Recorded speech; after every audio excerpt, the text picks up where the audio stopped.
We are living in a computer-programmed reality, and the only clue we have to it is when some variable is changed and some alteration in our reality occurs.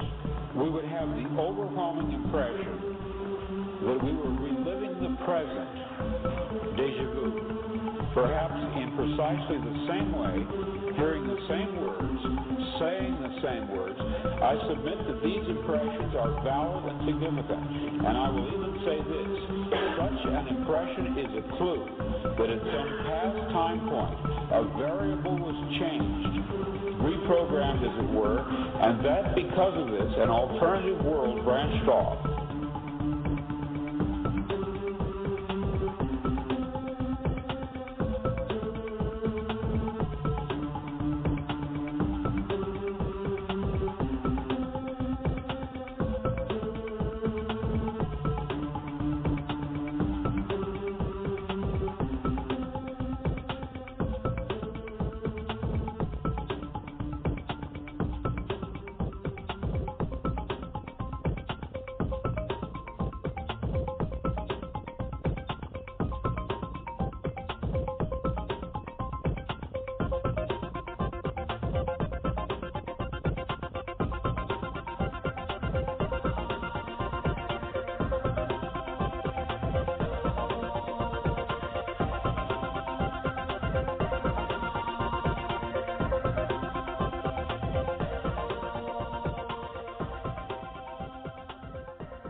Oh, that's me. It's my cue. I'm on.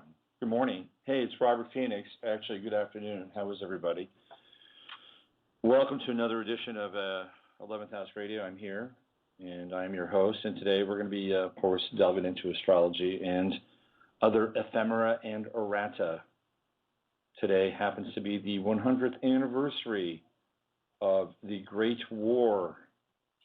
Yes, I'm talking about World War I. And what a strange war it was, and the pretext under which the war began was absolutely and utterly bizarre. We're going to get into that today because it's a really important part of our history, and we're going to get into what it means for the rest of us moving forward, because I was up quite late or early, depending upon your perspective, and I was looking at the BBC, and they had a number of,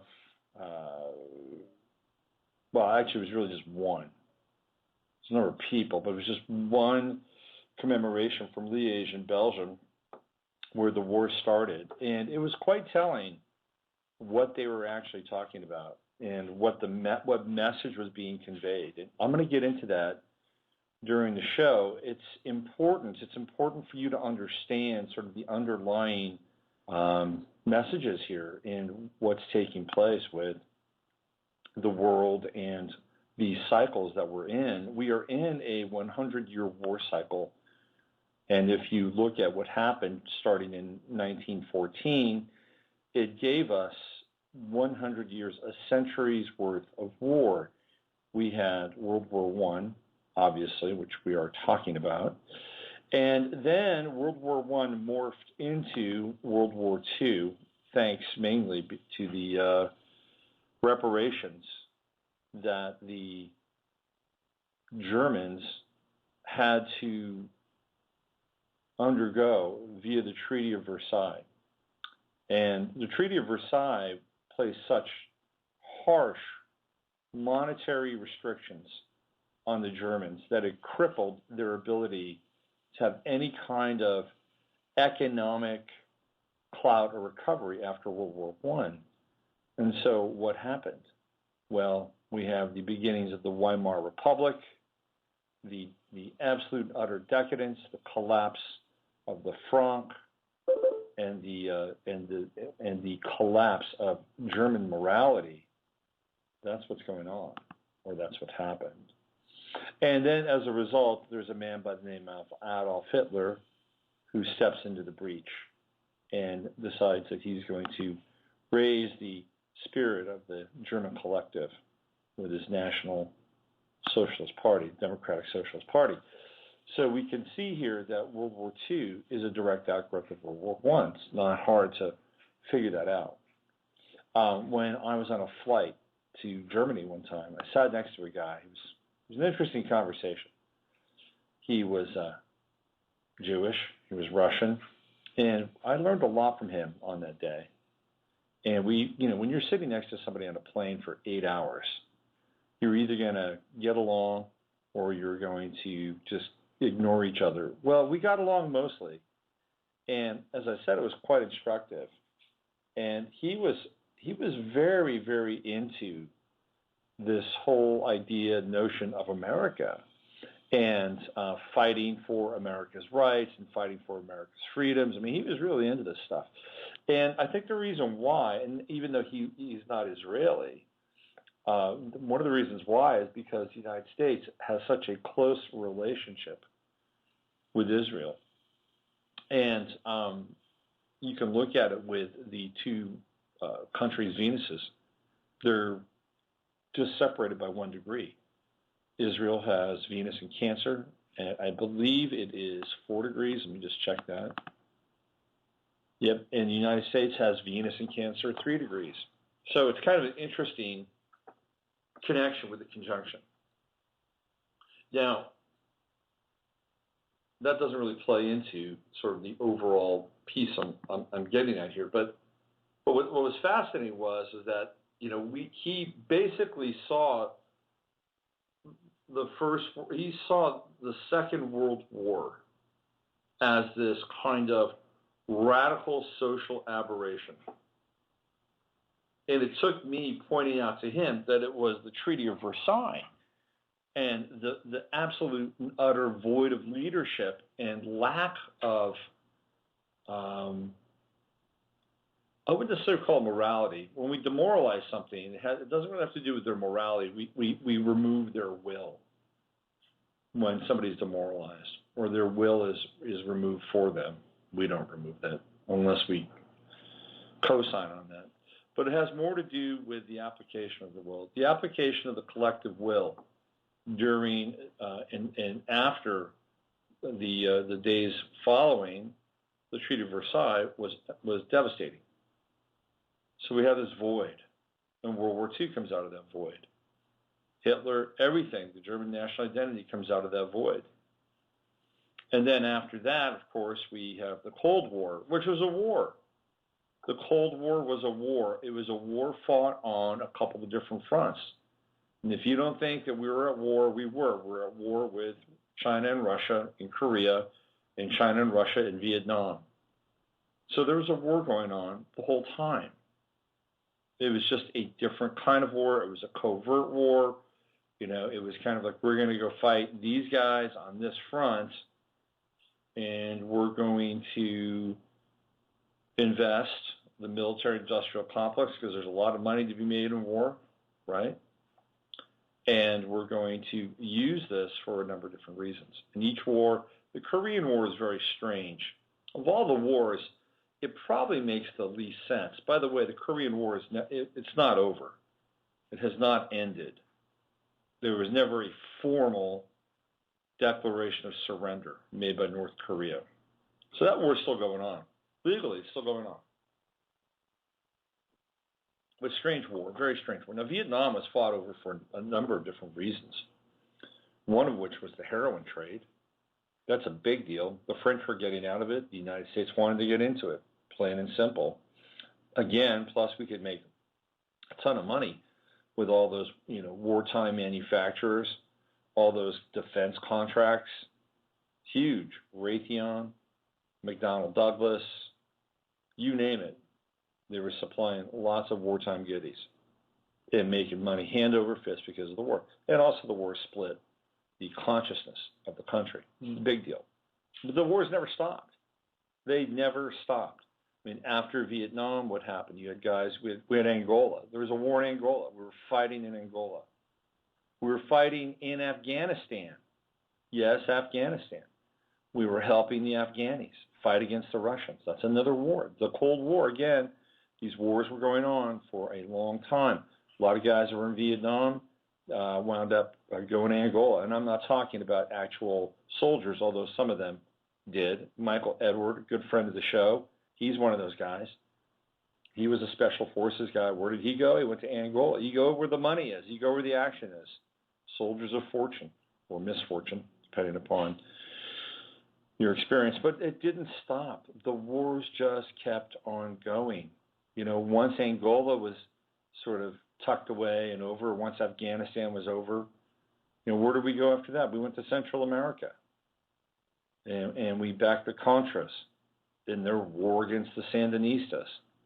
Huge war. And that war, by the way, spread into other countries in Central America. It wasn't just Nicaragua. It spread into El Salvador. We wiped out thousands and thousands and thousands of young men, fathers, in El Salvador. And what happens there? You get a bunch of kids that don't have any fathers. And guess what they become? Well, they become MS-13. See the ravages of war? That's brutal. It doesn't just have an impact on the generation that is fighting the war, but it has an impact on generations to come. Wars are powerful and deeply transformative, and often in dark ways. It's a darkly transformative kind of nasty business. And we've been in wars for the last 100 years, so we're at a crossroads now. War's going on as we speak, obviously. There's a war in Ukraine. There's a war in Syria. That's happening. There's a war in Libya. Have you seen the footage from Libya? Libya's on fire. People are getting out of Libya. I don't think there's any Western consulates in Libya at all. I mean, this is the country where just about 2.5 to 3 years ago, Muammar Gaddafi was an ally of the United States, and they had an absolutely terrific social system. Of all the Arab countries, of all the Muslim countries, Libya was the most progressive towards women. I've done it before. I read a grocery list of what you got when you were Libyan under Gaddafi. Impressive. Absolutely impressive. Healthcare, taken care of there or in any hospital in the world. Education, if you wanted to go to college, taken care of in Libya or any college in the world. You got married, you got $70,000 to start off with. $70,000. And this is a country that was considered backwards with a leader that was a despot. No, he was actually, believe it or not, fairly enlightened. But of course, we had to have a war there to dispose of him, get him out of the way. Well, there's a war in Libya. There's a war in Syria. There's a war in Ukraine. There's a war in Palestine. That's at least 4 areas of the planet where there's a war going on. So the 100 Years' War continues to blister and bleed across the planet and across our consciousness. Now, I'm looking at the chart for World War I. We go back to that the fateful day when on August the 4th, the first Belgian soldier was killed by a German. The first English soldier was, I believe, also killed on this day as well. So when we look at the 4th of August, 1914, what do we see? We see the moon in Capricorn. Leo's sun, obviously. Now, it was really interesting. I'm going to take a little bit of a divergence here. I was watching the BBC this morning, and they had Karl von Habsburg on the show. Karl von Habsburg is the grandson of the uncle of Archduke Ferdinand, the guy that got killed by Gavrilo Princip in Sarajevo on June 28, 1914, which is the run-up to World War I. It only takes roughly about 40 days from that shot being fired to history being utterly and irrevocably changed. The course of history changes with that one shot. Actually, it was 2 shots. Killed his wife, too. Very strange affair. One has to wonder if there is some dark hand involved in the assassination of Ferdinand. And what's interesting is that the group that Gavrilo Princip belonged to was called the Black Hand, and they were a group of radical anarchists. One of the other radical anarchists from that time period that was part of the Black Hand was a guy by the name of Nedjelko Kabrinovic. And he is kind of interesting because he's got more intelligence than Princip. He is the guy who's the true anarchist behind the Black Hand and the desire to kill Archduke Ferdinand.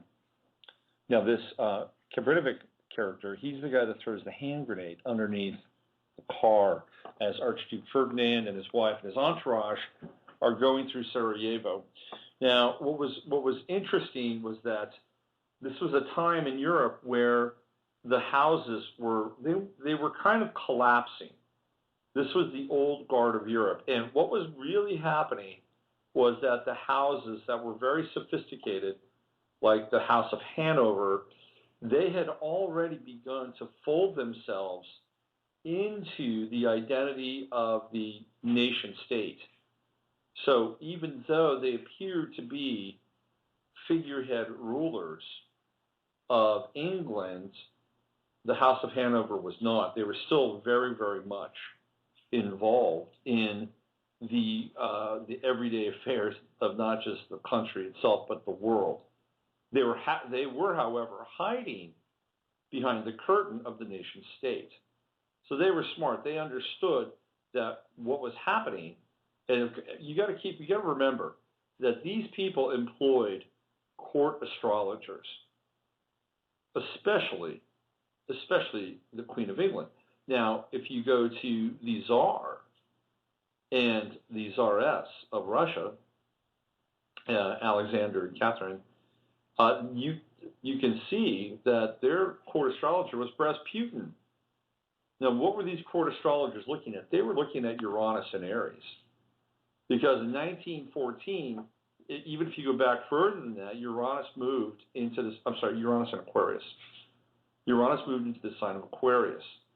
And what the sign of Aquarius in the planet Uranus meant was that this next century was going to be about the future. It was going to be about the collective. It was going to be about something beyond the rule of a particular house. And in fact, if you had a house, if you had a bloodline, it was not going to withstand the cosmic heat and intensity that Uranus and Aquarius would bring. And so the really smart rulers of the ruling houses of Europe folded themselves into the states or the countries that they were associated with. And of course, the most successful being the House of Hanover and all the particular sort of adjuncts and satellites of the House of Hanover. I believe Holland and Beatrix is also connected to the House of Hanover as well. So they went behind the scenes. They saw the writing on the wall. They saw that the bourgeoisie was history. And then the last men standing at that time were the Romanovs and the von Habsburgs. And so they were going to get taken out. Plain and simple.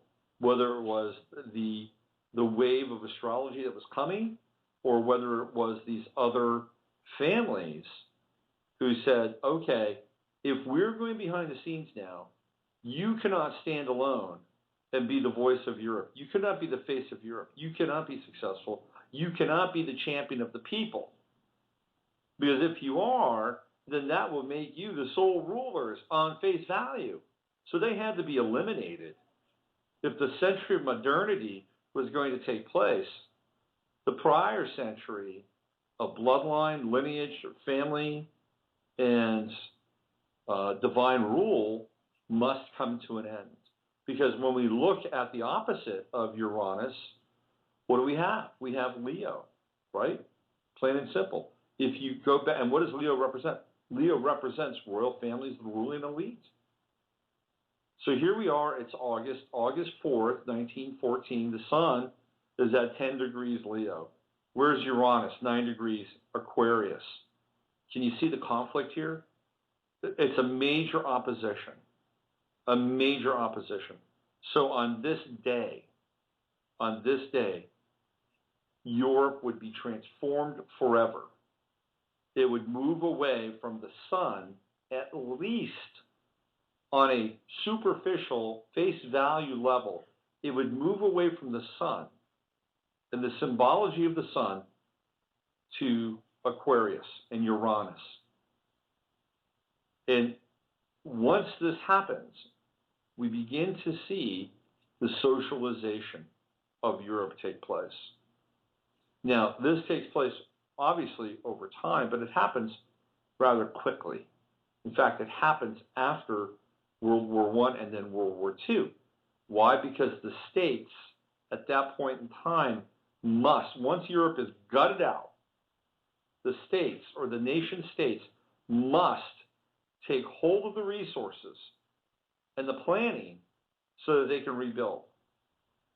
Corporations were not strong enough after World War II in order to have a say or a seat at the table.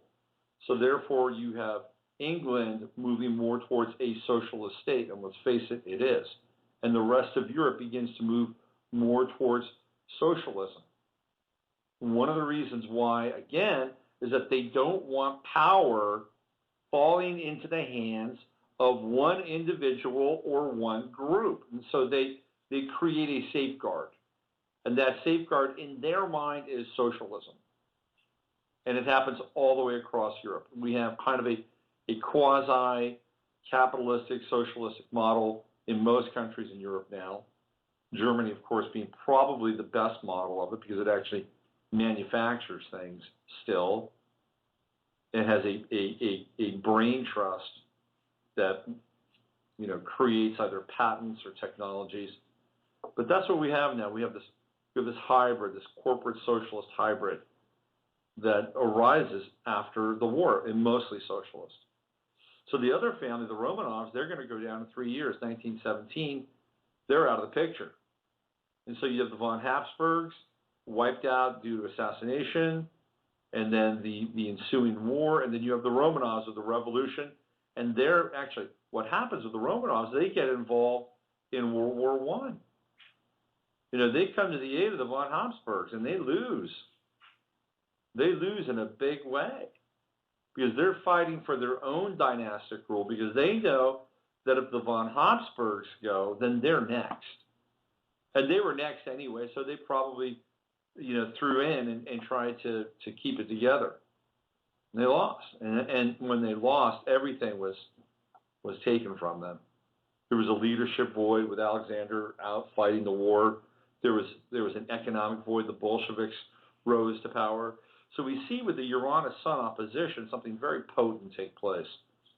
It is literally an astrological and cultural changing of the guard. And it happens for a variety of reasons. But it happens. And history evolves as a result of this. Now, when we look at Jupiter on that day, what's interesting is that now we have Jupiter in Leo 100 years later, and Jupiter at that time was in the sign of Aquarius. So we have a Jupiter, it's a wide conjunction, but it's a conjunction nonetheless. We have a Jupiter-Uranus conjunction in Aquarius. So this thrust, this feeling of we must undo the shackles of dynastic, patriarchal, bloodline familial rule. We must remove ourselves from this yoke is in the air. And it's expanding, and there's no way you can stop it. Now, Ferdinand was actually fairly progressive for somebody who was about to take the reins. He didn't get there. Karl von Joseph.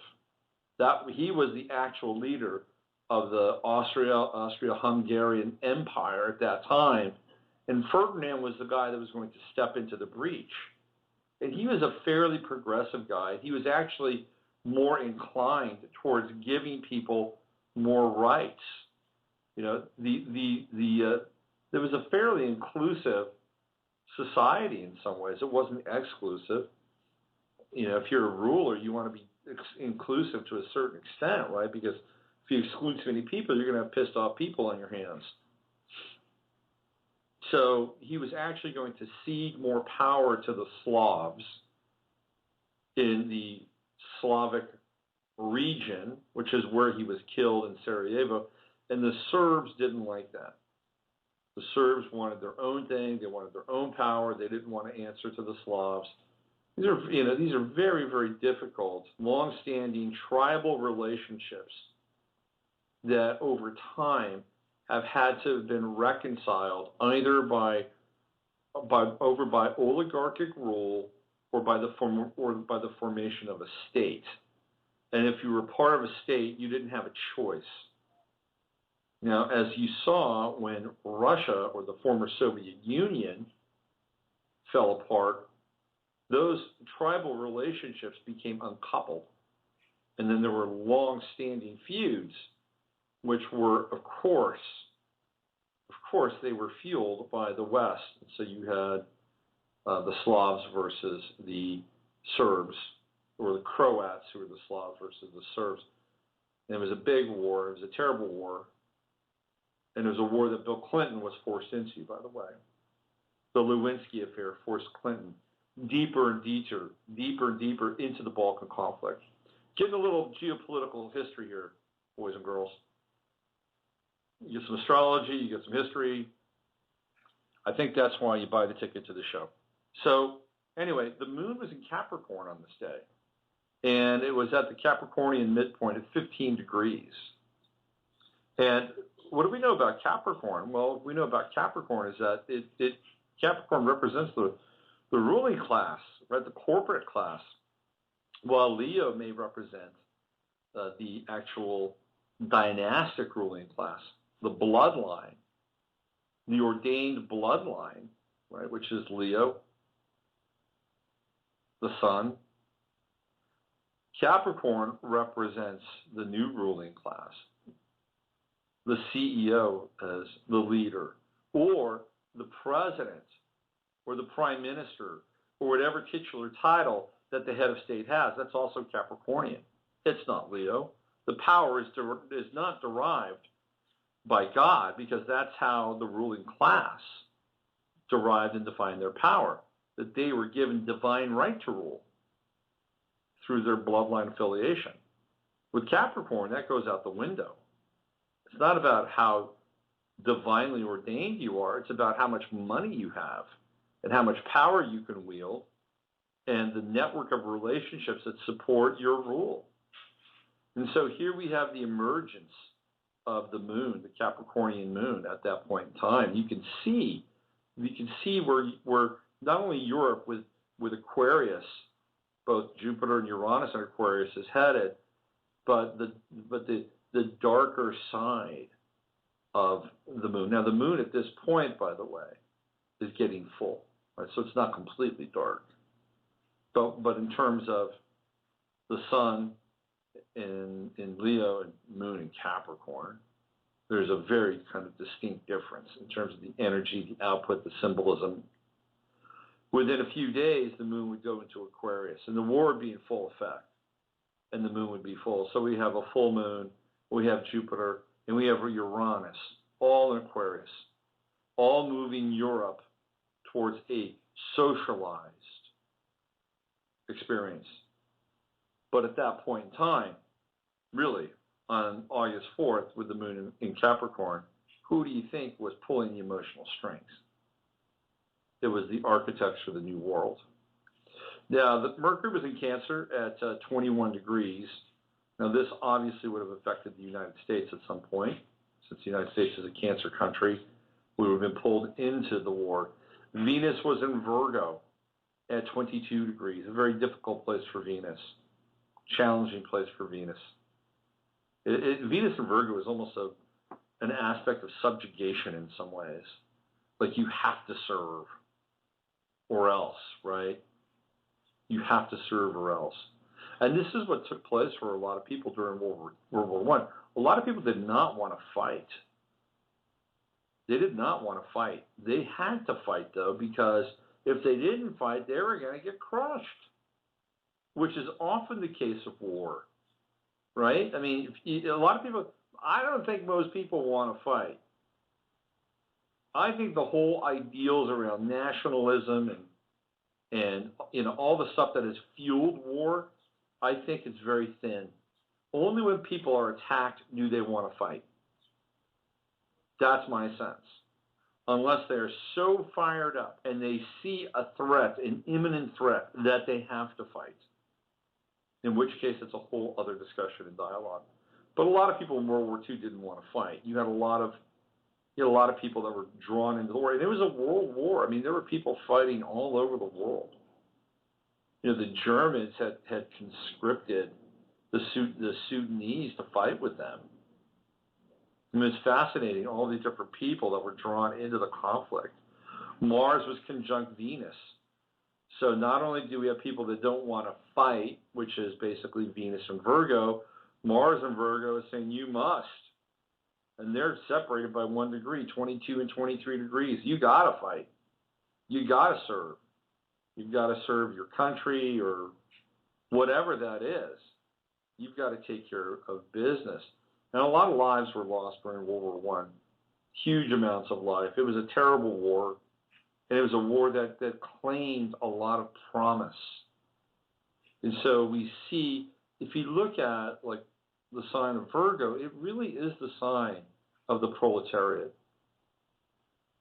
Service, menial jobs, accountants, bookkeepers, gas station attendants. I mean, I don't want to cast aspersion upon the sign of Virgo or people that do jobs. I'm a Virgo, and I have my own version of service. But if we believe that the sun or Leo is the sign of the ruling class or the bourgeoisie, as the socialists would call it, then Virgo is the sign of the proletariat, is the sign of the servant, is the sign of the public servant. Do you see what I'm saying? And so here with Venus and Mars conjunct in Virgo, the proletariat, the common man, is drawn in. He is drawn in because he has to fight, and he is drawn in because he needs to fight, which are two different things in some ways. Now, that brings us to Jupiter Aquarius, 18 degrees, again, conjuncting Uranus and Aquarius. And here's Saturn. Saturn's hanging out at 28 degrees in Gemini. Now, if you've listened to the show, you've gone to the blog, you've read any of the stuff that I've gotten into, Gemini is a huge player. Gemini and Aquarius are the big players when it comes to the redistricting of the planet. They are engaged. When something big happens, I guarantee you, Gemini and Aquarius are in the mix. And Gemini, because it represents duality. Now, Saturn here is sitting on Gemini. It's saying basically, hey, we must in some way corral duality. We must bring this system or this thing under one auspice. And so we have these two factions that are vying for power and control at the beginning of the 20th century. The emerging nation states of Europe and the royal families, the bloodline families. Saturn and Gemini says that these two things cannot coexist, that there must be one unified front, which is the emergence of Europe as a nation. And so what do we have today? We have today people talking on this 100-year anniversary about Europe. They mention England, they mention Germany, they mention Belgium, but they're talking about Europe as a whole. They're talking about the European Union. And we'll get into this. We'll get into the discussion and what was shared today, what I heard. It's very interesting. It's a portent of things to come, by the way. And Saturn in Gemini says we must compress this dualistic or this paradigm where two realms exist. Saturn compresses. And then after Saturn in Gemini, it would go into, of course, Saturn in the sign of Cancer, which would ultimately be the reformation of a new home or a new series of homelands. And the new homeland that would come out of this, by the way, would be, of course, Nazi Germany with the Treaty of Versailles. Neptune was also in the sign of Cancer, since we're talking about Cancer, and it was at 28 degrees. Now, we look at Mercury. Mercury is at 21 degrees. And so we have a Mercury-Neptune conjunction in the sign of Cancer. And what are we talking about here? Cancer is family. And no matter what you think of the bloodlines or what you think of the royal families, while they are represented symbolically by the planet, by the sign of Leo, they are still Cancerian because they're families. They're royal families, maybe the Cancer-Leo cusp, but they're still families nonetheless. They may be serpent or dragon families, lizard families, but they're still families. So we have this conjunction here with the Mercury and Neptune, and it's a wide conjunction. It's about 7 degrees, so it's a conjunction that is we can deal with it. It's not so close or tightly bound that the conjunction is difficult to understand. So we have this conjunction taking place. And really, again, the underlying message is a new home. This is going to be about a new home, and we are going to disassemble, in some ways, the quaint idea, the notion that these families are benevolent and can take care of us and will take care of us.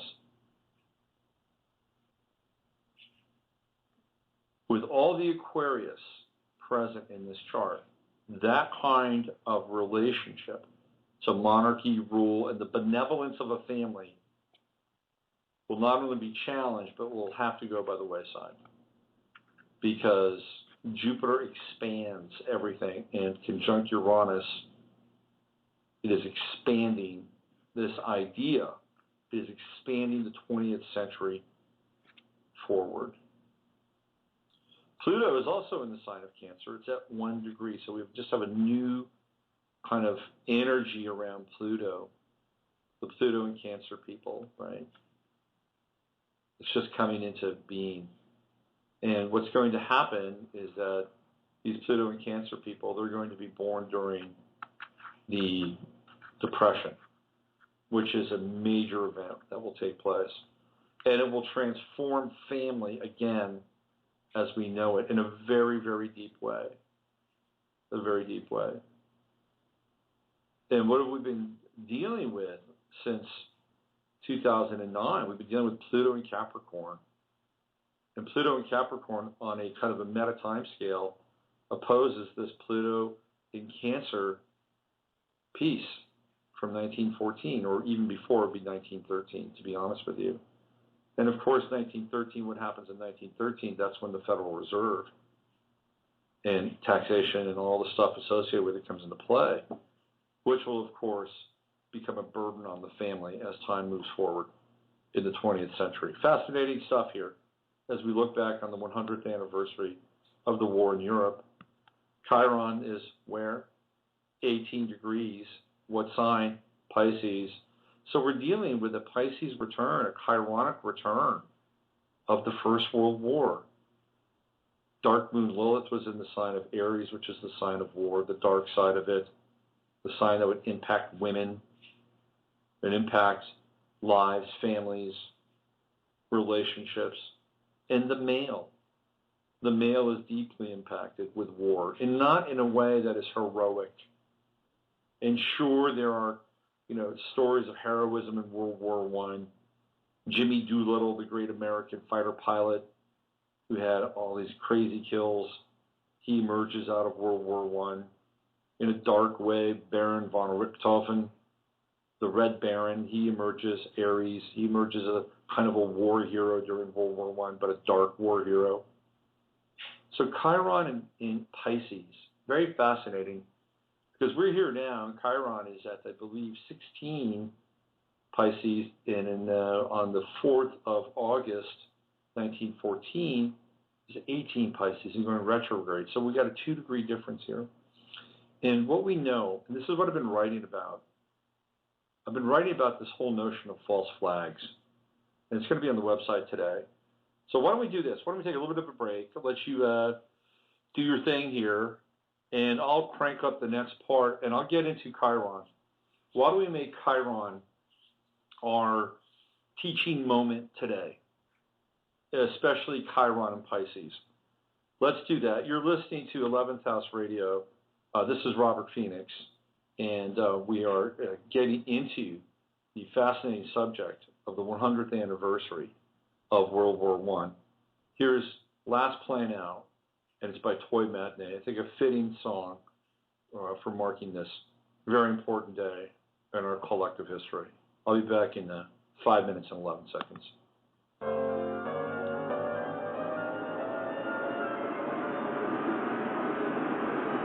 That was Toy Matinee, Last Plan Out. You're listening to 11th House Radio. I'm Robert Phoenix, and we are talking about World War I, the 100th year anniversary of the Great War.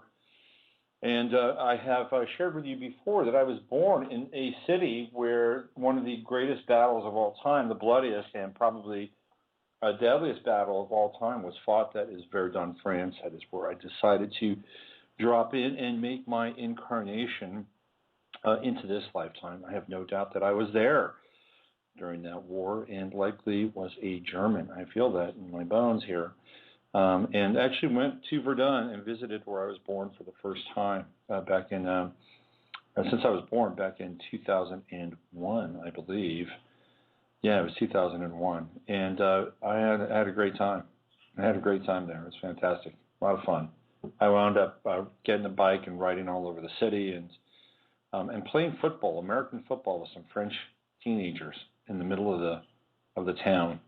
And that's how I spent my time there, playing football, of all things.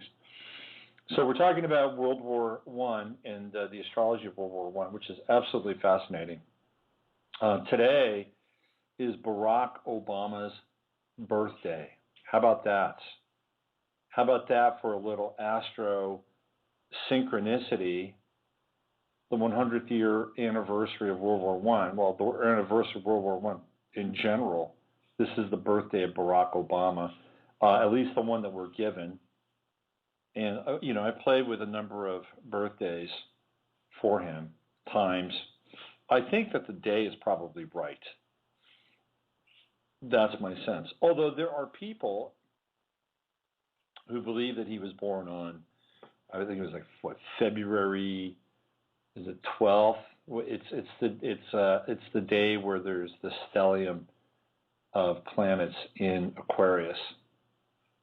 And it's 1962. I think it's February 12th.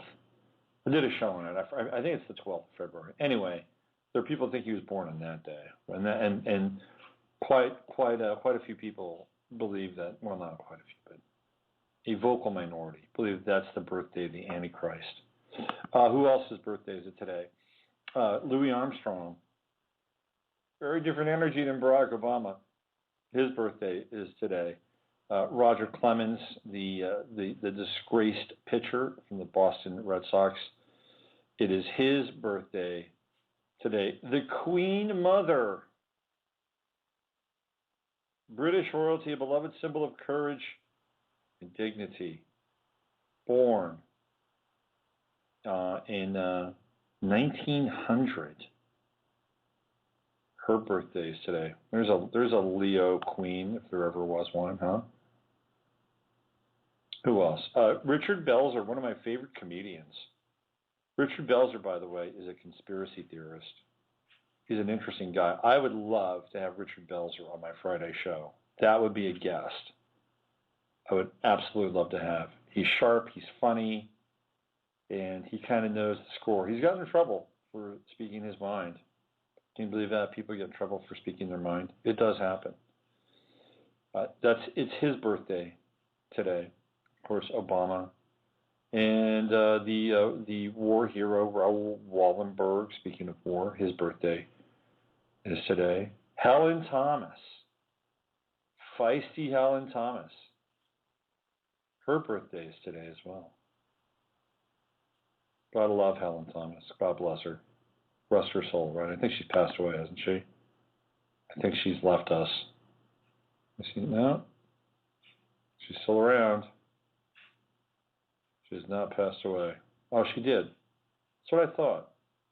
2013, 2 weeks before turning 93. She was kind of amazing to watch at those press conferences. She had balls. She had more balls than anybody else in the Washington press corps.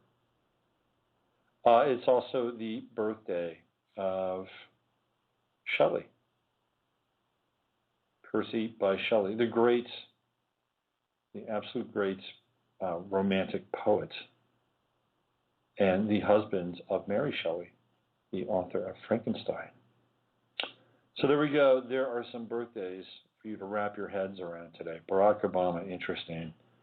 100th anniversary of World War I and World War I in general. Oh, I guess if you're a American Idol fan, Crystal Bowersox, it's her birthday too. All right, so let's get into this Chiron thing. Now, I was thinking about this whole notion of false flags. I'm actually writing about this. It's going to be on the website. I'm about 3/4 of the way through. I've been thinking about this whole notion of false flags. And so I got into the history of false flags and what they mean. So the definition of a false flag is pretty simple. It has to do, it's a nautical term. It's when, if you're at sea and you're at war with another country, or you have an antagonistic relationship, or you're not even sure,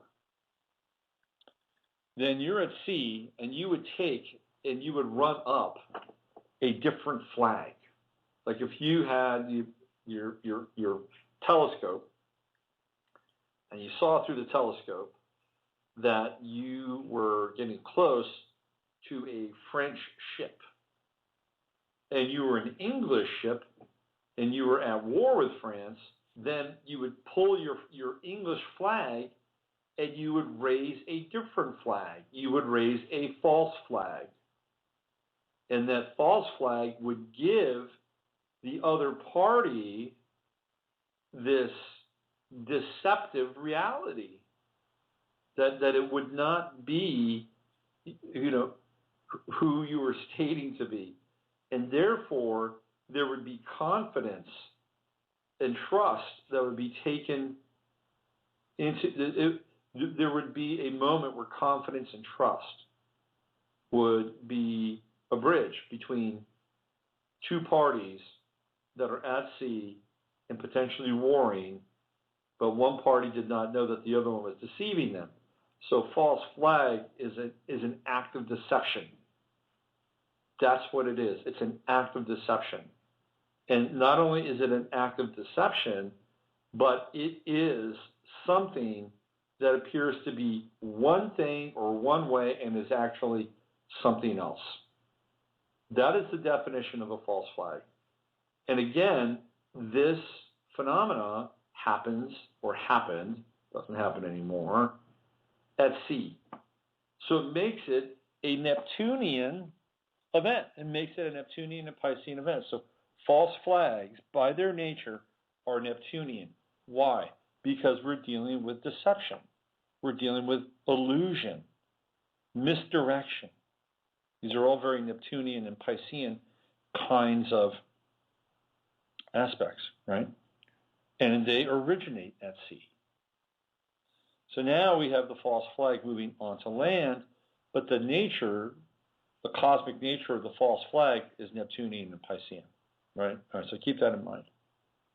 Here we have Chiron, where in Pisces. And what have we been dealing with ever since Chiron got into Pisces? We've been dealing with a litany of false flags. Aurora, Sandy Hook, Boston, Santa Barbara, Las Vegas, Eastern Ukraine. Can you see where this is going? So Chiron in Pisces is attempting to expose the nature of false flagism. That's what's happening. Because again, this is a Neptunian-based event. Now, if you look at the symbols of Neptune that have been very prevalent, everything from the Neptunian symbol or the scepter in the tail of the Malaysian Airlines planes, to the Ukrainian flag, to the symbol of, it's actually a structure, it's a statue of Neptune at the shores of Russia near Sochi, where the Olympics were. And of course, you've got the Neptunian structures that were taken out of the Twin Towers, those gigantic sort of Neptunian forks that have been put into the 9/11 Memorial Museum. So there are all these symbols of Neptune that are taking place. Year of the horse, of course, Poseidon rules horses. I haven't quite figured that one out yet. That a guy that's under the ocean rules horses. Maybe he rules seahorses. Aren't seahorses cool? I love seahorses. So anyway, here we have Chiron in Pisces. And what it's doing is it's unfurling, because again, we're seeing it's hidden in plain sight. All this Neptunian symbolism is really pointing toward this whole concept and notion of the false flag, because it originates at sea. That's where it takes place, at sea. One of the more interesting Sabian symbols actually talks about this. It's 0 degrees Cancer, which is basically the interpretation is on a ship, sailors lower one flag and raise another. That's 0 degrees Cancer, again, a water sign. So I was thinking then, well, what does this mean for us? Now, obviously, World War I, we have Chiron in Pisces, and the war itself was started under the auspices of a false flag, which was the killing of Archduke Ferdinand. Now, could the war have started in some other way? Well, sure, probably, because look at the astrology at the time. Europe was moving into modernity, and this whole notion of royal decree and the patriarchal and oligarchical rule of the ruling class was going to be assimilated. And the ruling class would still rule, but it would rule behind the curtain of the state. So the overt symbols of the ruling class would have to go. They would have to be assassinated. They would have to be eliminated. But still, it was a false flag. And then we get into World War II. I don't know if Chiron was still in Pisces then. I'd have to look. But then we have another false flag, which is the Reichstag. So there are all these, we begin to see that the 20th century, and then of course the latter 20th century, and really the early 20th century, is the time of the false flag. So what does that mean for you? Well, let's look at Chiron. Now, Chiron, and I've gotten into Chiron to a large extent before, Chiron is, in some ways, I call it the expositor of shame. And really what I mean by that is that where we are vulnerable, where we do not feel strong, where society, where our family, where some institution points a finger at us and says, bad boy or bad girl, that's generally where Chiron is. That's where Chiron is. Now, Chiron is not it's not tied to Pisces. Okay, in fact, they didn't even know that Chiron existed during World War I. They didn't figure that out until 1976. But still, we can go back in time now. We can trace where Chiron was. That's the beauty of astrology. That's the beauty of an ephemeris. Even though they didn't know about it, we know about it now, and we can begin to connect some dots. Now, some astrologers may say, well, you can't do that because the collective didn't know about that. Well, hindsight is 20/20, isn't it? And we have it, so we may as well use it. Anyway, what Chiron does to us is that it makes us hide out. It makes us bury kind of our essential parts, who we are. And that goes for any Chiron. It doesn't matter if it's Chiron in Pisces. It's any Chiron. And so what happens? Well, what happens is that if we are not living from an integrated and authentic place, which means from Chiron, by the way, you cannot be integrated. You cannot be individuated unless you have made your peace with Chiron. Now, you don't have to wait for your Chiron return in order to do that. That can happen at any time. The Chiron return, make sure if you don't get it, you totally get it. But you can do it. It takes some understanding, and it takes the ability to risk. That's what Chiron does. It says risk. Because what happens is that if we are not coming from that place, and we begin to interact with people, what do? We raise our own false flag. That's what happens. The flag comes up. It's not us. We are pretending to be somebody or something else so that whoever it is that we're dealing with thinks we are friendly, thinks that we are socially assimilable. And when that takes place, we are not being authentic. We are being deceptive. And we are not being intentionally deceptive, although sometimes that may actually occur. But we are being automatically deceptive. We are being deceptive in a reactionary way. Because what we want to do, most of us, is we want to be accepted. We want to feel like we belong. We want to feel like we have a family and that we're connected and that we matter, that people actually do care, and that we, in turn, once we kind of understand it, we can care about other people and we get a nice feeling from it. That's what we all pretty much want, right? But when we have Chiron, Chiron can get in the way of that. You know, we want to be accepted, so we run up the false flag. But it's deceptive. It's not really who we are. And so in order for us to fully, embrace our totality and be individuated, we must embrace our Chiron. We must embrace the parts of ourselves that we don't like to look at, that we feel that we're weak, that we're going to be judged, because Chiron evokes judgment. It evokes judgment.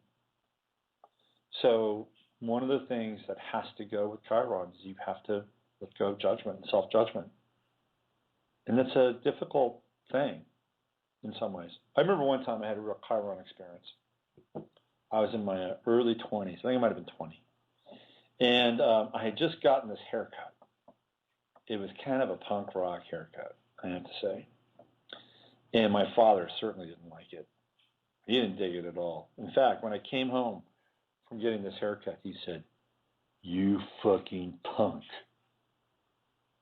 That's exactly what he said. "You fucking punk." That hurt me, to be honest with you. But hey, I have Chiron in Aquarius, so I gotta figure this thing out. Dad, you're a Leo. Here's my Chiron in Aquarius. Deal with it. And so I had my punk haircut. Got over it. And a couple days later, I'm with my girlfriend at the time, and we're hanging out with this woman that she's this woman whose house that her brother was living in. So it was her brother's girlfriend.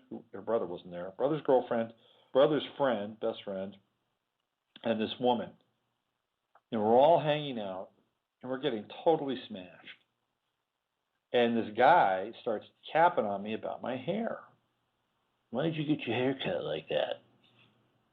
And he's just goading me. I'm like, "It's okay. You can feel that way. I don't have a problem with that." And he was expecting me to come back at him, like, "Why the fuck did you get your hair cut like that?" And I didn't go there. I just kept, turning the other cheek.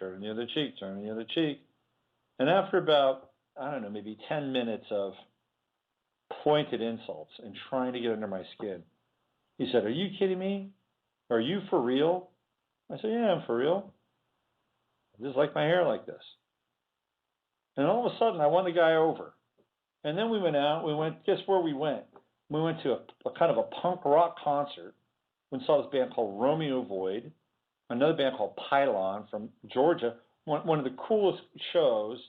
And this guy who's like, sort of this, just a dude from Pacifica is like, doing the pogo and the worm and the jerk at this punk rock show.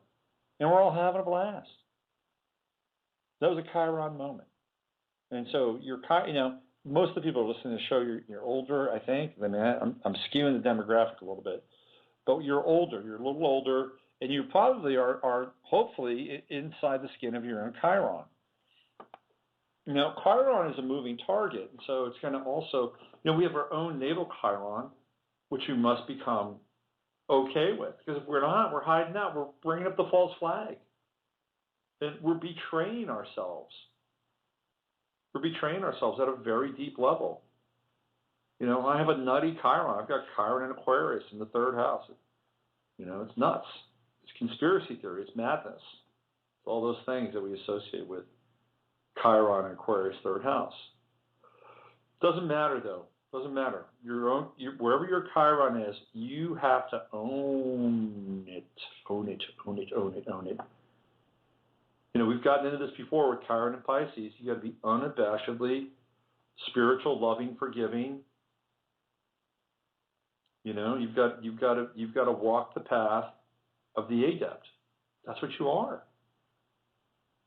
And don't apologize for it. Don't apologize for it at all. This is your path. This is your walk. But if we look at where Chiron is currently in any of your charts, there's a Chironic challenge happening all the time. So where is Chiron lined up now? For me, it's in my fourth house. It's in home. In my home life, man, my home life is. I feel like I'm a ship at sea with my home life. Here I am. I'm docked in Austin. Who knows for how long? I don't know for how long. And then I'm going to have to disembark and maybe go somewhere else. It's an unsettling feeling. To be honest with you, Chiron in Pisces also tells us that we need to surrender. So wherever Chiron is lined up in your chart, you better be ready to surrender at some point in time and let go. But you're the one that knows where that letting go and that surrender is. And if you've got Chiron in the sixth house, transiting your sixth house, then you have to surrender and let go of what you think you should be doing in this world, whatever your work is. Maybe life has come along and said, you're not doing this anymore. And then it's difficult. And what do? You've got to surrender. Because when we get into Chiron and Pisces, we have to get to the next level. And the next level is not mine will, but thine will be done.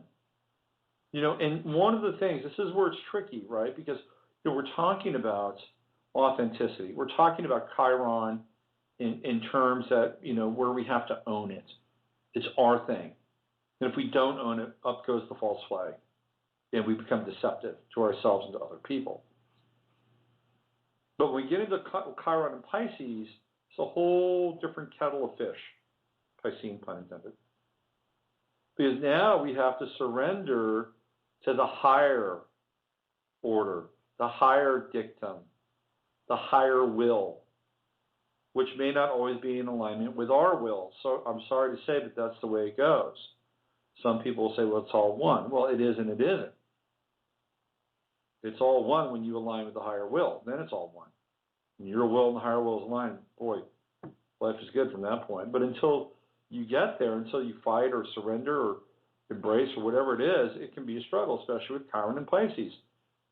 So collectively, we have to get to that place on an individual level. So if you're being moved around, if one thing is ending with Chiron and Pisces, I know it's hard, surrender. Surrender, let go, because there is a bigger plan, a bigger movement at stake in your life. Chiron in the seventh house. If you've got Chiron in the seventh house, you might be going through the ending of a relationship. And it might be very hard. You may feel powerless. But again, we're dealing with Pisces, and if you let go and you surrender, there's something bigger. There's something deeper, vaster, more emergent that can come in. I remember one time I was at this hot spring in just outside of Carmel. It's called Tassajara. I don't know if it's still around, but it was the hot spring for the Zen Center in San Francisco. Beautiful place. You had to go through this arduous trek to get there. Dirt roads, switchbacks, up a mountain, down a mountain. And of course, it was a hot spring started by Germans. The Germans started most of the hot springs in this country. If there was a hot spring, the Germans found them. It was either the Germans, the Poles, or the Swedes. They started them. Anyway, the Zen Center in this place, they turned it into this oasis. And they had great food there, great vegetarian food. I mean, it was wonderful. I spent a couple days there. And I remember sitting down near this. I was in one of the hot springs, their jacuzzi hot spring, and I was sitting next to this guy who was. If you're at a hot spring during the week, there's two things going on. Number one, you're underemployed and you can take time out, or you have money and you can take time out. And so I had that moment because there was three of us in this hot spring, and this one guy talking about his battle with addiction. And what did he do for a living? Delivered pizzas. And this other guy obviously did not deliver pizzas. And we talked about addiction. Or they did. I listened. And again, it was in a watery medium, right? The hot spring, which is kind of Cancerian, although Pisces rules all water. And the guy who was not the pizza deliverer said, "You're trying to fill a God-sized void." And I thought about that. You're trying to fill a God-sized void. And it was one of those phrases that stuck with me for the rest of my life. Because the only thing that fills the void is God, right? God, Yahweh, Allah, universe, source, whatever term you want to use that you're comfortable with, the only thing that fills the void is that and nothing else. And so when we get into Chiron and Pisces, that's what we're talking about. We're talking about the void in our life. And it's incumbent upon us to explore that and to, at some level, surrender. And in true Piscean terminology, go with the flow. So look at where Pisces is in your chart. Okay, and then find Chiron. Now, Chiron is funny. It moves backwards, it moves forwards. It's rather slow. It's one of these things that just kind of, it's like a very slow moving, sort of fine grade sandpaper. Back and forth. Slowly, wearing away the edges. That's what Chiron does. It wears away the edges until finally there is a smooth and there is a integrated relationship with you and the surface of things, the contour of your life. So find out where Pisces is in your chart. Find out where Chiron is. Look at the angles. The angles are going to be really important with your Chironic challenge. So Chiron in my chart right now is getting very close to opposing my true node. So in fact, it's kind of there. So I've got this Chiron true node opposition, which is my family, my home, and opposing my career. And it's on my south node, right? It's getting close to my south node. So this is a tricky time for me with Chiron, and I've got to navigate these waters here. But this is what life is about, And when we get into the opposition, sometimes we have to make choices, and sometimes we have no choice at all. And that's an individual experience for each of us. So Chiron is pretty revelatory. If you're born in the early 60s, you're going to have your node, your true node in Virgo. South Node or your North Node in Virgo, South Node in Pisces, you're going to have some interesting blowback with this Chiron, trust me. And other signs moving forward, you're going to have there are people that have Chiron. My son has Chiron in True Node in Taurus. So he's going to have a sextile between Chiron and his True Node, and then a trine between the South Node and Chiron. Good for him. So Chiron as the false flag, the deceptive nature of who we show ourselves to be to the world, when in actuality, what we really want to do is we want to be authentic. We want to live from the place of the Chironic wound. And that's something that each of you in your journey and your path will uncover. That is your psychic Achilles, right? Okay.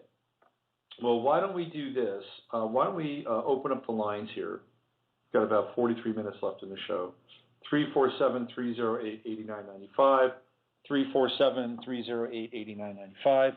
If you'd like to jump in and look at your chart, maybe look at your Chiron, we can get into that and any number of other things that we can do here in real time.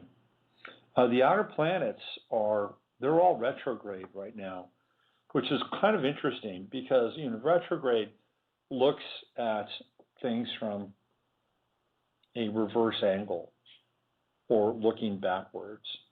And so what are we doing today on the 100th anniversary of World War I? We're looking backwards. We're looking back at the collective trauma that World War I brought to everybody. Everybody was touched by it, and it shaped the century to come. Somebody just chimed in here, and they're on hold, so let's bring them on and find out who they are and what they want to talk about. Hello there. Hello? Yeah, hi. Oh, hi. I didn't know if you were doing readings or not. Are you doing that right now? Yeah. Sweet. Perfect timing. Sweet. Yeah. Okay. All right. Ready to do this? I'm ready. All right. Let me get my stuff up and running here. Where are you calling from, Susan? New York. New York. Okay. All right. I'm hearing some happy voices in the back. I'm actually at the lake right now. Nice. Kids A very screaming. Piscean, watery kind of moment here, right? Yeah. Doing the water thing. All right. Let's do this here. All right. And let's go here. Hold on. I have to just move a few things around. It's a little slow. Okay. All right. So we're going to do this. Okay. All right, Susan, hit me with your digits. Okay, it's January 2nd, 1968, Montclair, New Jersey. 11:06 a.m. Is this Astro Lunatic? Oh my God, you know me? Yes, of course. That's me. Hi. Of course. How are you? Hi. All right. Hey, so all right. I want to know what happened to your hair. Well, yeah. Well, it was totally bleached out and stripped, and it got really dry. So I ended up cutting it, and I didn't post a picture yet, but it's really short in the back and kind of longish on the top, and I love it. It looks amazing. Didn't you do like a rainbow thing or something too, or what? What was up with that? Yeah. It was mostly purple, and then some blue on the sides and pink up on top. It was pretty wild. I liked it. Hey, so I got your chart here. So your Chiron's right on the ascendant, huh? Yeah, right there, but back in the 12th house. Yeah, it is in the 12th, and it's trying to get to the 1st. It's 2 degrees off of the ascendant, so we have to pay attention to that. Oh, yeah, that's right. Yes, it's right. Yeah, it's right there. It's progressing into the 1st house. So it's emerging, right? It's emerging. The energy around that Chiron it's like not quite there. It's about It's about, being born and incarnating, and it's a process you go through over and over again over time.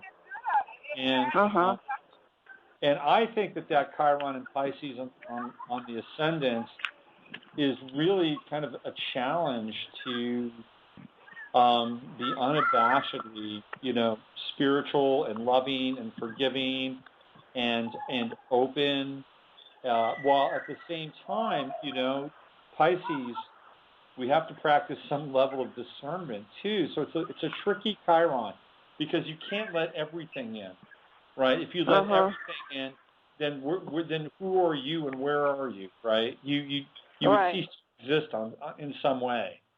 So I think that challenge with that Chiron is and it's a big challenge, is to be authentic, is to be open, is to dissolve, but at the same time, kind of, know yourself and know that you exist above and beyond the influences and your surroundings and, whatever is, in your general vicinity.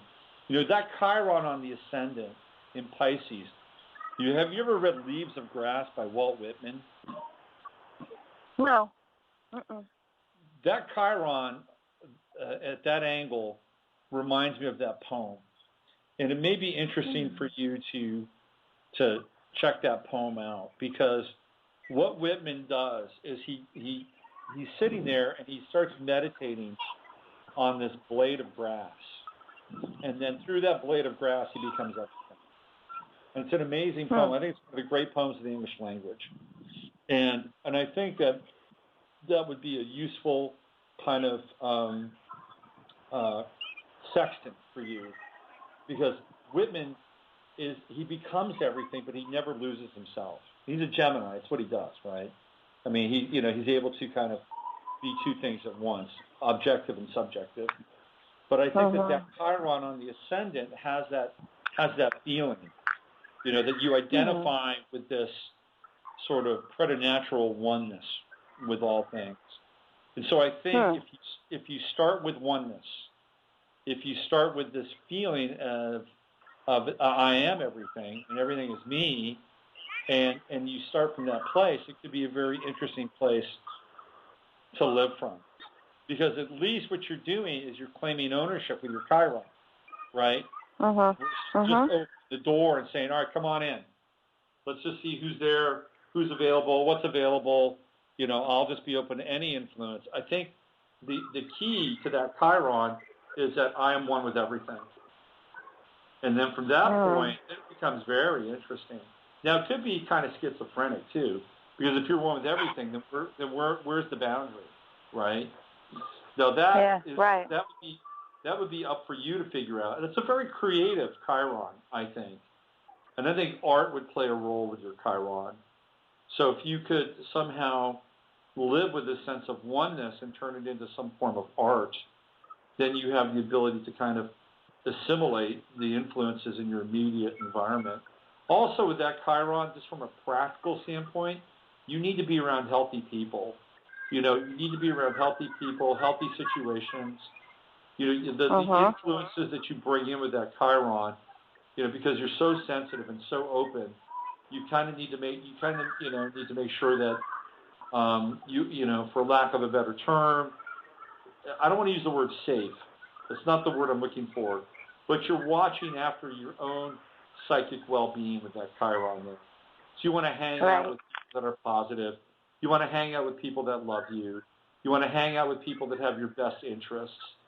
Because with that Chiron there, the diffusion of that energy, the negativity, the anger, their own personal deception, that can become very clouded for you. Does that make sense?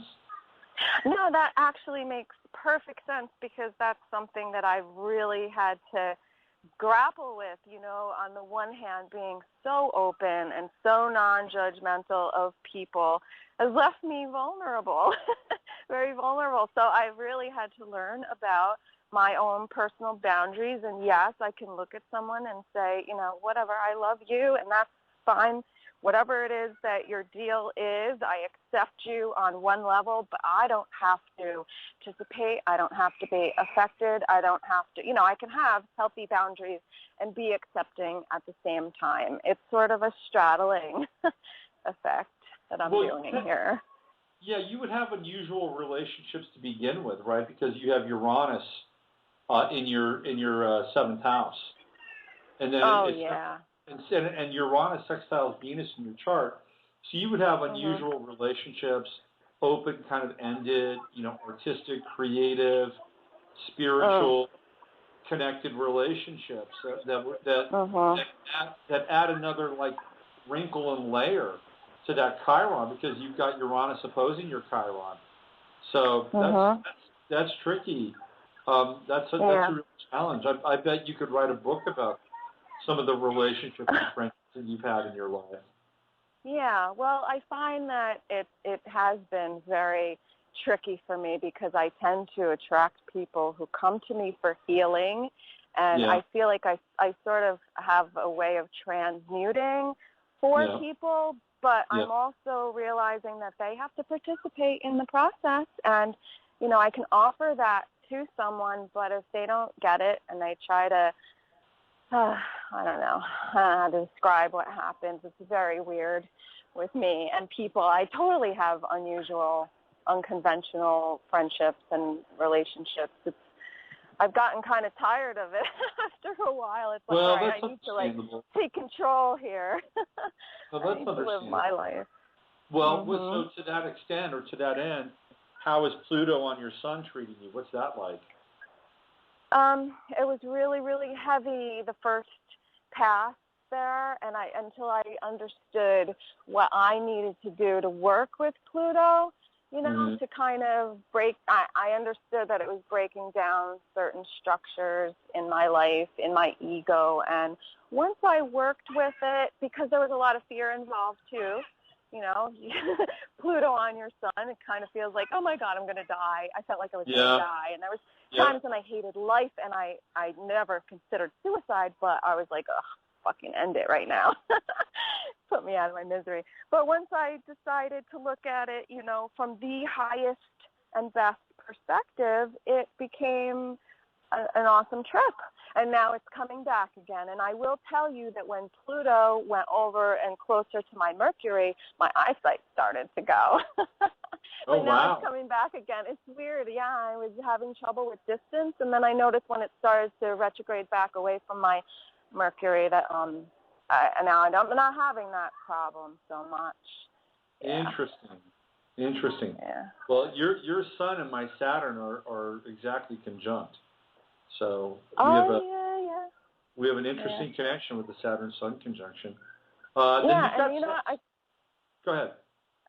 I think when you did a reading for me, I think you also mentioned that your Sun is conjunct my Uranus. That's right. In Virgo, at 28, right. 29, something like that. 29, yes. Wow. So Hey, brother. Hey, we have the Astro. I'm one of your weird relationships. I know, right? One of my weird friends. I love my weird friends. Yeah.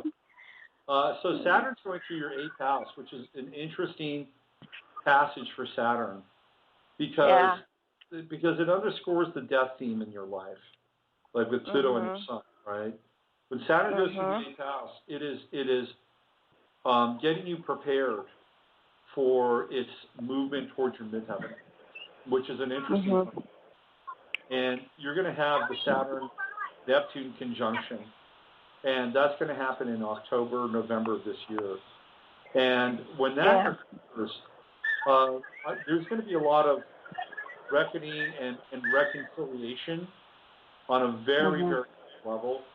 You're going to have that Saturn-Mars square, and I think that's tricky, because, Mars in the 12th house is fiery.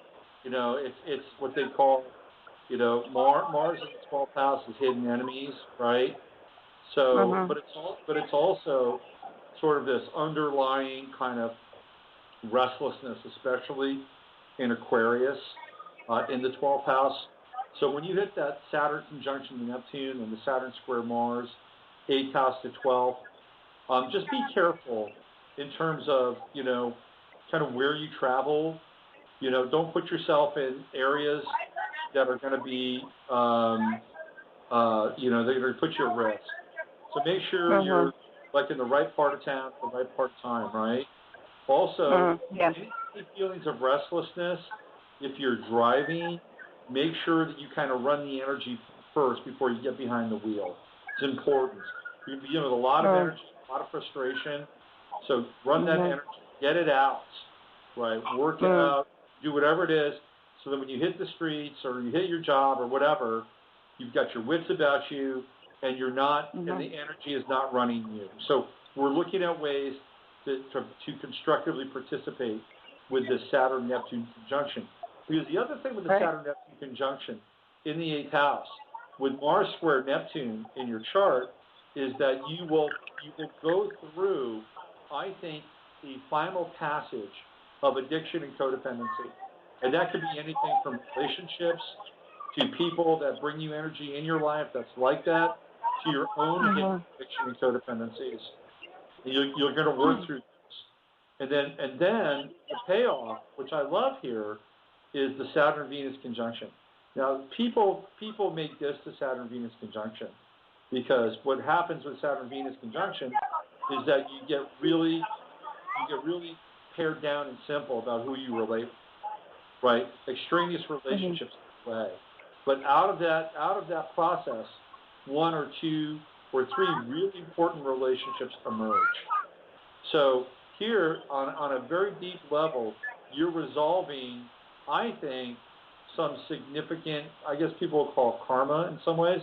I would say patterning, past life and current life patterning, major resolution for you. And out of this comes a new type of relationship that emerges when that Saturn crosses your Venus. And that's on Christmas, right around Christmas Eve this year. It's going to be an interesting time for you. And then Saturn moves up into your 9th house. And then it's in Sagittarius' house.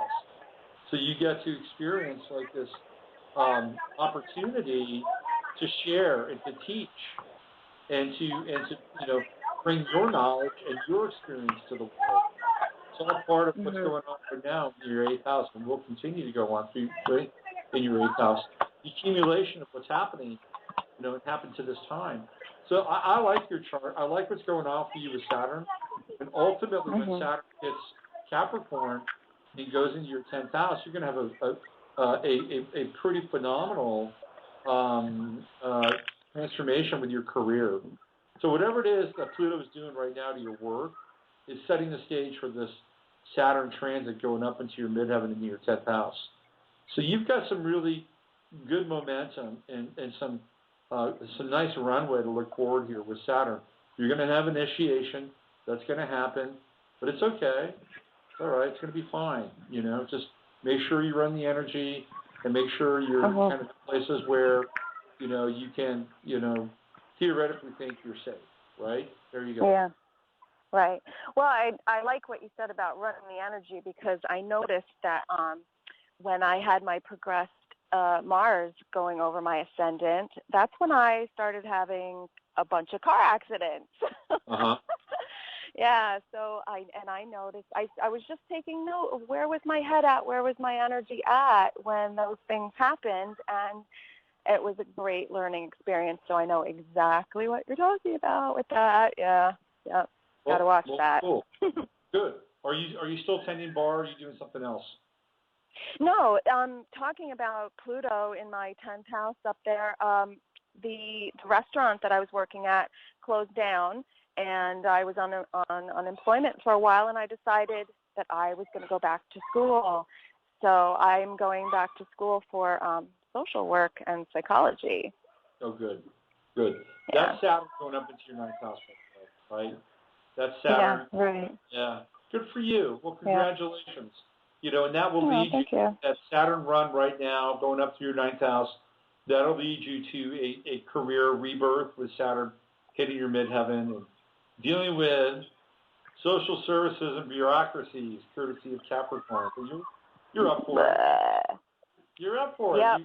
Come on. Yep, I know, and I'm not liking what I'm seeing so far, and I'm really getting pissed about it. I'm seeing it from the inside, and it's disgusting. It's I don't like it. You know, we're going to transition off the call, take another call, but I just want to share one story. Go ahead. Today I was watching the Turner movie classes, or Turner Classic Movies, TCM. And during the morning, they show these Andy Rooney movies. He plays Andy Hardy, and his father is this judge. And there's always a morality tale in these movies. They're kind of quaint in some ways. And in this one edition of the Andy Hardy story, he wants to buy a car, and his dad says, "Okay, well, let me go for a test drive." And he takes the car out. He tells Andy to go to these different places. When they get out of the car, what he does is he takes them to a daycare center. Now remember, this is like the 1940s. He takes them to a daycare center. Then he takes them to a hospital where people are in the intensive care ward. Then he takes them to like this orphanage, right? He takes them to all these different places, and he basically says, you know, oh, so the money that you're going to give me to my car, I'm going to give $50 to this place. I'm going to give $50 to this place. So by the time he's done, he's only got $10 left because he's taken Andy to all these different social institutions. And what he talks about is the community chest. And he talks about giving money to the community chest. Now, this is all big government stuff, right? So it was the community chest that actually supported these various services, these social services. People gave out of their pockets to give to these services so that they could continue to help people. And what happened was that notion of giving and being a part of the community chest, that got supplanted by governments. And that got supplanted by massive social services. So that people became very disconnected from the whole act of giving of their time and their energy and their money to these things that are important to keep the community alive. So we became, just like everything else, we became stripped of our relationship to these things. And so maybe as a social worker, you may look at this at some point down the line and say to yourself, how do we reclaim this ability to have an impact on other people's lives and outside of our taxes? How do we recreate the community chest, so to speak? They do this, by the way, up in New Hampshire, where they don't pay any taxes. People do still participate in this whole idea of the community chest. Anyway, I just saw it today on TV. It sounded remotely connected to what you're talking about. I thought I'd pass it along. Yeah, very cool. Yeah, it's like we've gotten robbed of our opportunity to, sort of put back in and keep the flow of energy going. You know, when you give, it comes back to you. We need that. Well, also, we need that again. Also with the community chest, we have some say as well. Right. You know, we can look around and we can check in on what it is that we've tithed to, and whether or not it's being run well or we agree with it on some level. When we advocate that and the government takes our money, we have really no choice. I mean, we can still tithe and we can still do those things, but theoretically that's what our tax dollars are for, which is a fundamental rift, by the way, between the left and the right. But we've lost the connection of where the money goes and how it's spent and all that stuff. Anyway, I thought I'd throw that out there. Yeah, true. All right, well, thanks, Robert. I'll let you get on. All right, Susan. Thank you. Appreciate it. Enjoy your time by the lake. See you later. I will. Bye-bye. Bye-bye. All right. So there we go. Our friend, Susan, a.k.a. Astro Lunatic. Let's take another call. Hello there. Hello. Hi, who's this? My name is Jackie. How are you? Hey, Jackie, I'm good. How are you today? I'm better. I'm good. Just trying to see if I could get a reading with my horoscope. Okay. I don't know the time I was born, and I really need to try to get the long form of my birth certificate, but I was born in another country. Okay. I'm trying to find somebody to get it for me. Yeah. So, there's a whole thing called rectification, which I have done before, and I'm actually pretty good at it. It takes a while. It takes more time than we have for the show today because we've only got 20 minutes left. But let me do this. Let me go into the solar chart, not your natal chart, solar chart, and let's try to find out your aspects here. What was your birth year? 1965. Okay, that makes you a snake. All right, we know that. Nothing wrong being a snake. They're powerful people. And what month? January. And what day? 5th. You're a dragon. That makes you a dragon. Because you'd have to be born after the first new moon, which takes place in February, so you're a dragon. All right, January 5th, 1965, you've got Sun in Capricorn at 13 degrees, just 2 degrees off of our last caller who had Sun in Capricorn, 11 degrees, born on January 2nd.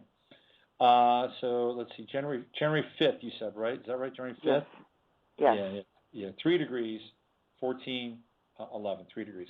Moon in Aquarius, we'd have to figure that out. I'm probably thinking roughly around maybe 13, 14 degrees Aquarius. Mercury in Sagittarius, we know that. That's at, I'm sorry, your moon is, I apologize, your moon is probably going to be in early Aquarius, either late Capricorn and early Aquarius. Mercury in Sagittarius, Venus in Sagittarius conjunct, 1920. Mars in Virgo and Jupiter in Taurus and Saturn in Pisces. Mars, you have a Uranus in Virgo, wide conjunction to Mars, 10 degrees. Neptune in Scorpio, 19. And then you have Pluto in Virgo at 16. So you have a Pluto-Mars conjunction. That's pretty powerful. And you have a Pluto-Jupiter trine exact. Interesting. And you've got Chiron in Pisces, so you're going through your Chiron return. Did you hear me talk about Chiron earlier? Not really. I was in and out of the room. Yeah, you've got a Chiron. I mean, I'll go back and listen to the archive, and then you've got a Chiron Pluto opposition in your chart, which is an interesting opposition. Pluto and Virgo is it's collectively, it's the aspect and the sign of the healer. And you're part of the Uranus-Pluto conjunction generation.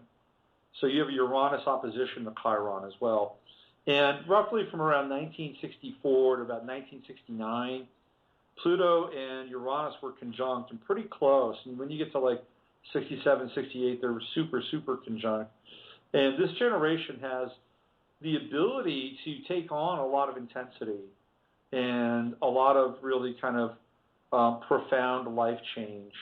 And as a result of that, kind of transmutate it and turn it into kind of, healing energy or healing capacity or a service-oriented kind of gig that is not necessarily menial. It's really about sort of tending to other people, but from a much higher level, from a level where you feel motivated. This whole generation feels motivated to help, but to help at kind of a core level, how to get things right, how to get people right, how to untangle knots, how to get to the bottom of things, how to clear things up, how to clean things up. This is the energy of your generation. And with Chiron there opposing your Uranus and opposing your Pluto, sometimes you would be taken off track. Sometimes your purpose would be kind of diverted from you.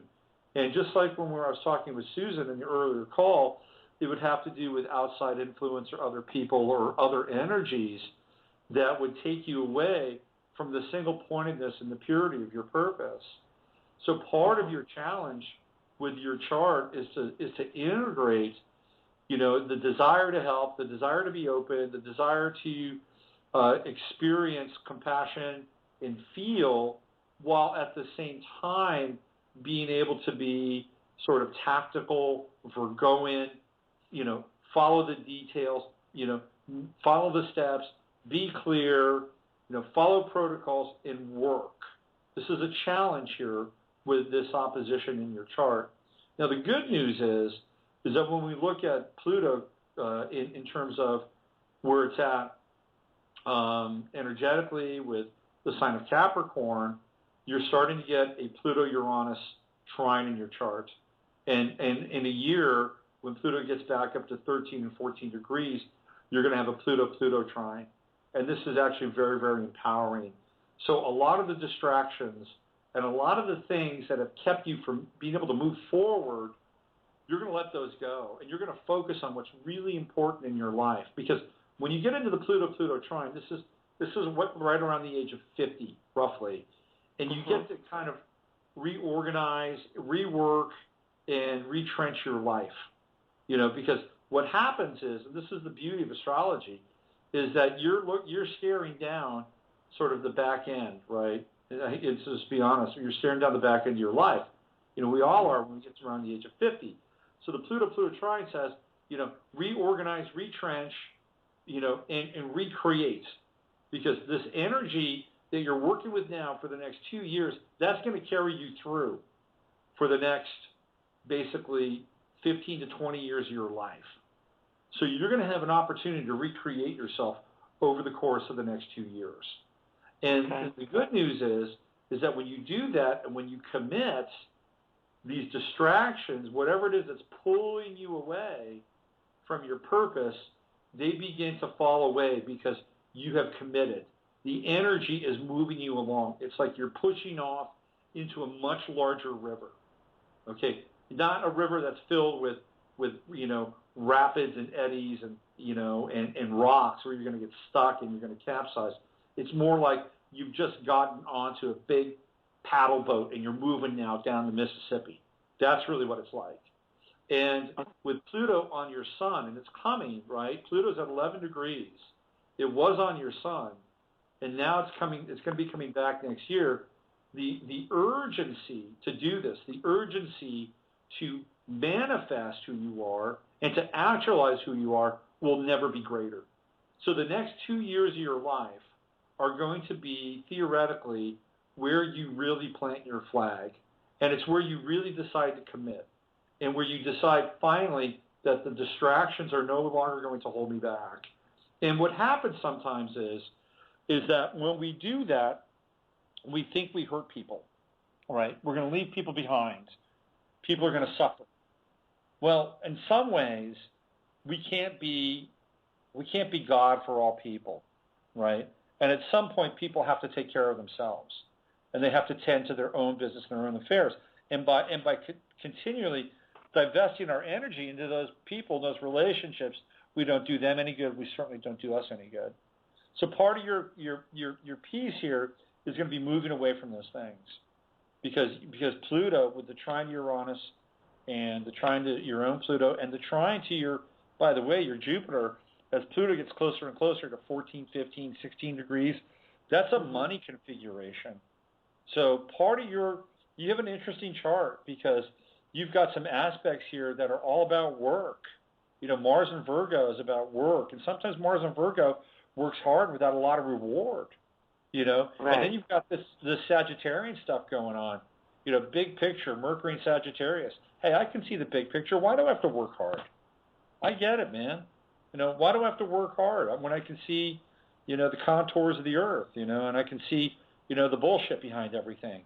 Mm-hmm. Why do I have to do that? Well, I know it's a challenge. You got a Mars-Mercury square.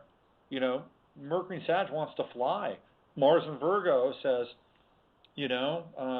bolt down the wings and fill the tires of the aircraft and wash the windshield and make sure everybody has their soda and their peanuts before you fly.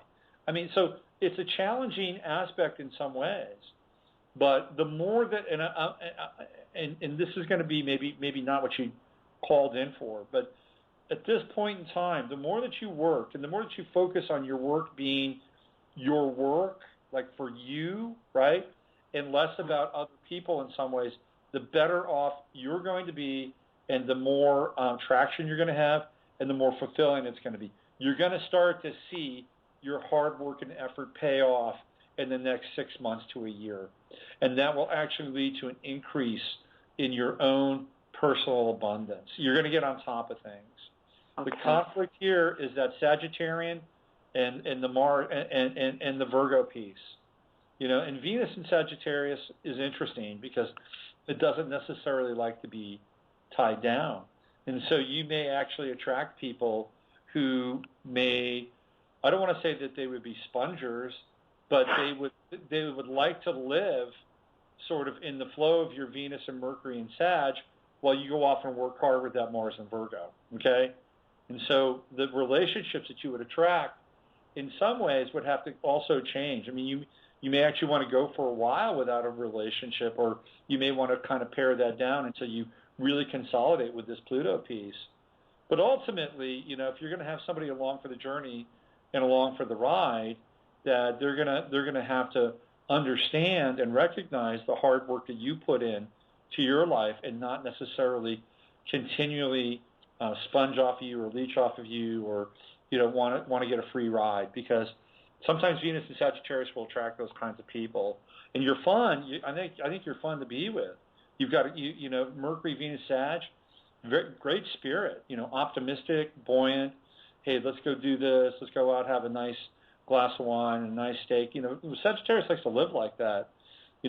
But not before you've paid the bills, not before you've done X, Y, and Z. Right. So right. I said this on Friday.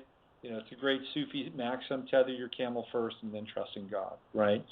So I think you just put in the work, keep doing what you're doing, but make sure you're doing it in a way that is really serving kind of your own highest good, what you're here to do. You're here to play at a high level. Sun in Capricorn, people who have Sun in Capricorn either have to play at a high level or work within the structures of a high level. So that, when I say that, that's government, finance, business, or you run your own company, one of the right. two. And if you've got Moon in Capricorn, which I think you do, it's either late Capricorn or early Aquarius, you're going to want to, at some point in time, certainly investigate that. I'd have to do your chart to really get to the bottom of that. That's what I'm doing now, and yeah. I know that I'm at a place where I'm looking all around me, and I'm weighing my options. And I do have people that are sponges. I know that they depend on me, but they don't like to give me credit. Mm-hmm. And that's been the story of my life. So that's really one of the real reasons why I want to read this chart, because it just seemed like, wait a minute, why is this a reoccurring thing? Most of the time, all they got to do is give me appreciation, and I'm good, because I'm going to keep going to the next thing anyway. But that right. has not been the case. Yeah. I definitely want to get my chart rectified. I'm currently working on trying to see if I could get the long form of my birth certificate, because it is in England, and unfortunately I don't have my mom anymore, and my dad's been gone a long time. So I got to get to the bottom of it, and I am looking to do my own business. I'm a school teacher now, but that's not what I want to do in the current capacity. I won't rule out that I won't be teaching others down the road. I'd rather teach you how to fish than to keep giving you fish, and then I'm waking up hungry. I think that's in the middle of the night.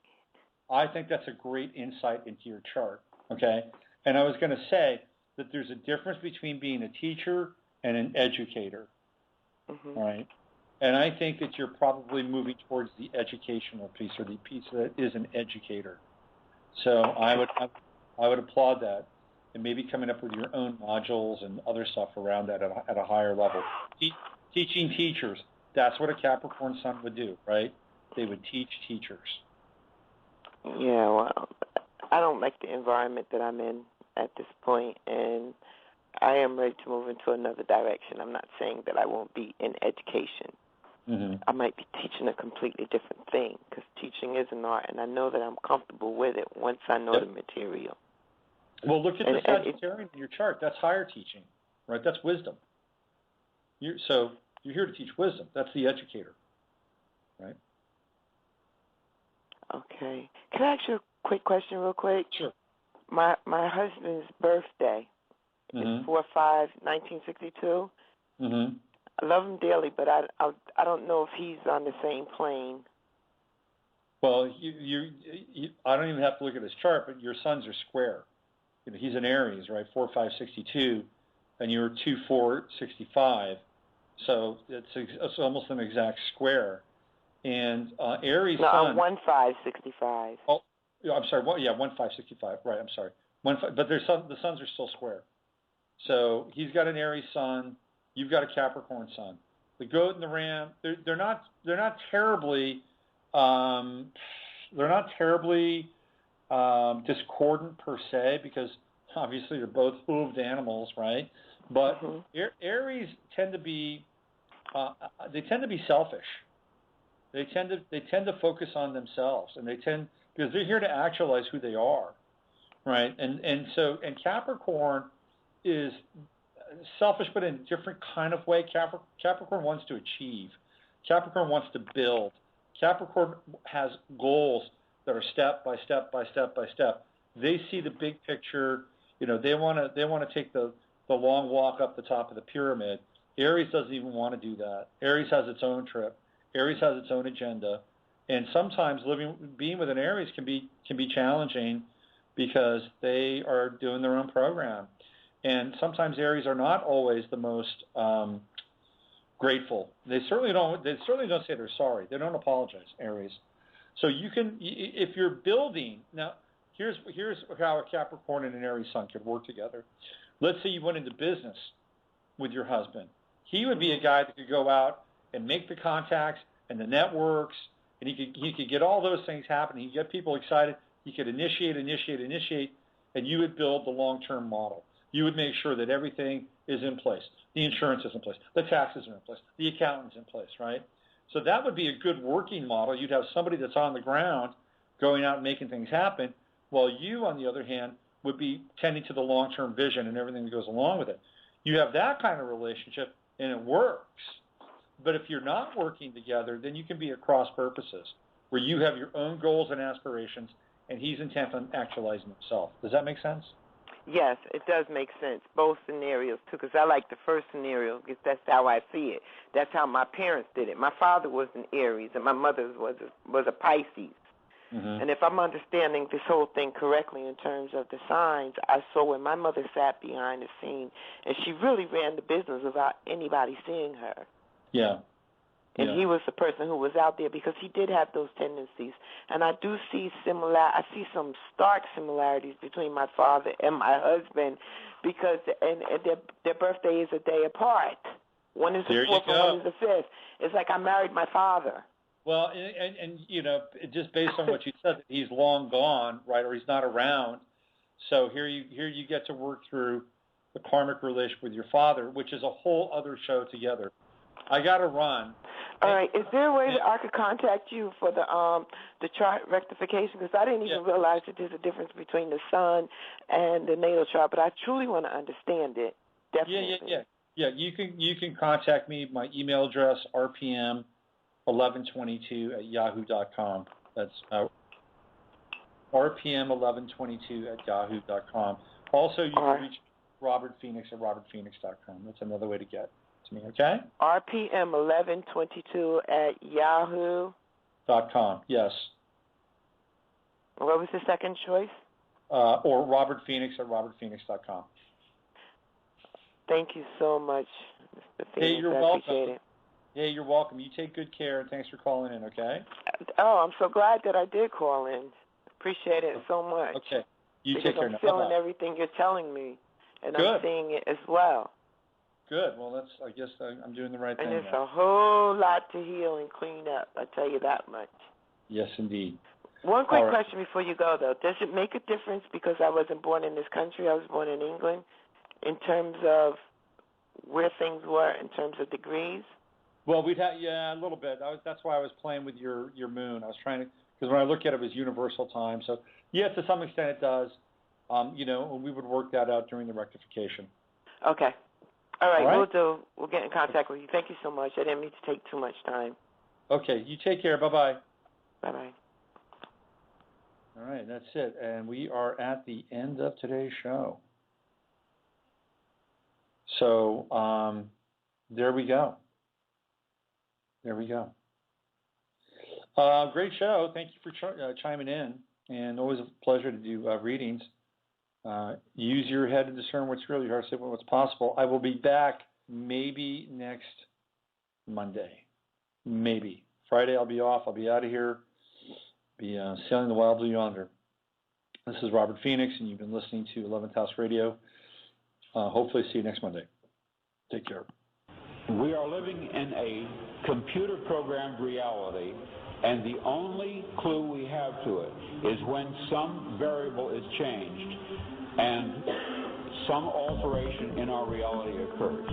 We would have the overwhelming impression that we were reliving the present, déjà vu, perhaps in precisely the same way, hearing the same words, saying the same words. I submit that these impressions are valid and significant, and I will even say this: such an impression is a clue that at some past time point a variable was changed, reprogrammed as it were, and that because of this an alternative world branched off.